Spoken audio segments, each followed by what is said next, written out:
काय काय ऑप्शन्स आहेत, म्हणजे आपण त्याला सायकोलॉजीमध्ये 360 डिग्रीज थिंकिंग म्हणतो. तो सगळ्या दृष्टिकोनाने विचार करण्याची क्षमता ही मनुष्याची, ही चांगली गोष्ट आहे. पण ती जेव्हा अति होऊ लागते तेव्हा त्याचे प्रॉब्लेम्स होतात. आणि ॲज यू करेक्टली मेन्शन की जेव्हा व्यक्ती एकटा असतो तर त्याच्याबद्दलचा तो विचार थोडासा जास्त, म्हणजे तो एक स्पायरल सारखं त्याच विचारामध्येच अडकून राहतो. त्याच विचार, आणि ते विचार जनरली एक परत टेंडन्सी आपली असते की 4 चांगल्या झालेल्या गोष्टींना आपण स्वतःचे पाठ कमी थोपटणार, पण एक वाईट झालेली गोष्ट असेल त्यासाठी स्वतःला दोष देणं हे जास्त कॉमनली करण्याचं बिहेवियर असतो.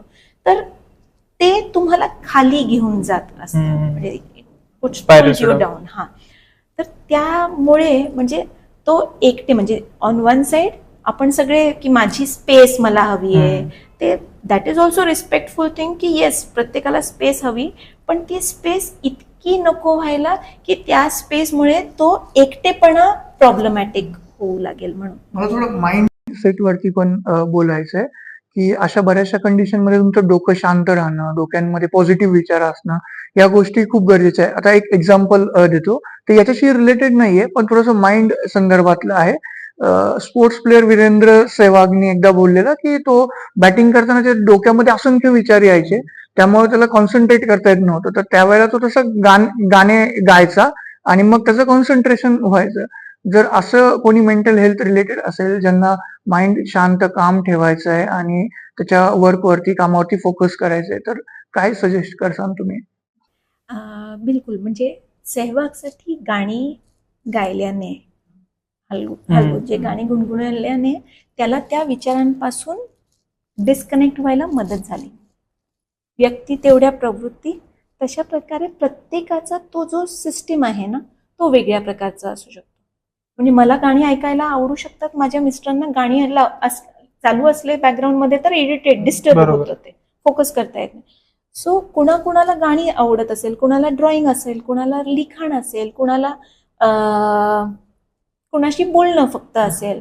म्हणजे आता याला उदाहरण द्यायला, आपण जेव्हा शाळांबरोबरचे जे आपल्या शाळा पुस्तकांच्या पलीकडे हा जो आपला प्रोजेक्ट आहे, तिकडे मानसिक स्वास्थ्य बद्दल बोलत असताना आम्ही त्यांना एक छोटी ऍक्टिव्हिटी सांगतो की तुमचा कप्पा म्हणून तुमचा एक वेलबिंग बॉक्स, जसं आपल्या सगळ्यांकडे घरी पण असतो, स्कूलमध्ये फर्स्ट एड बॉक्स असतो, त्याच्यात बेसिक मलमपट्टी करण्याच्या गोष्टी असतात, तसा हा बॉक्स तुमचा एक mental health first aid, psychological first aid box तयार करा.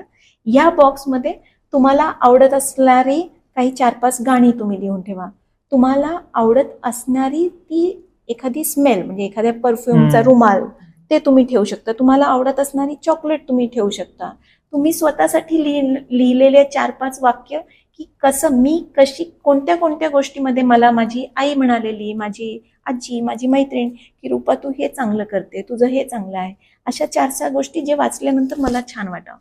सो अशा प्रकारचं आपण स्कूलमध्ये बोलतोय. आता हे स्कूलच्या मुलांसाठी वेगळी गोष्ट आहे, पण प्रत्येकाला आपण त्यांच्या, म्हणजे जे मी म्हटलं की काउन्सिलिंगमध्ये ती काउन्सिलर किंवा ते सायकोलॉजिस्ट आपल्याशी बोलून काय गोष्ट तुम्हाला त्या प्रॉब्लेमॅटिक सिच्युएशन मधून बाहेर येण्यासाठी किंवा फोकस बेटर करण्यासाठी मदत करतील, ते तुमच्या बरोबर आयडेंटिफाय करतात आणि मग त्या गोष्टीची तुम्हाला मदत होते. बरोबर. असे खूप काही लोक असतात, म्हणजे मी माझं एक्झाम्पल घेऊ शकतो की इमोट खूप कमी करतात, म्हणजे सपोज आता एक्सप्रेस खूप कमी करतात. सपोज आता काउन्सिलर असेल तर जास्ती, म्हणजे पर्सनल लाईफ मध्ये जास्ती नाही सांगू शकणार सपोज, तर मग अशा व्यक्तींना तुम्ही कसं हे करणार, काउन्सिल करणार? सगळ्यात पहिली गोष्ट तर it is counsellor skill. Okay, हे एक पहिला भाग नक्कीच आहे की त्यांची स्किल त्याच्यामध्ये पणाला लावणं जरुरी आहे त्या याच्यामधून. आणि दुसरं जे मी तुम्हाला म्हटले की तुमचा विश्वास, की तो विश्वास म्हणजे असंच उगीचा विश्वास नाही की मी इकडे बोलण्याने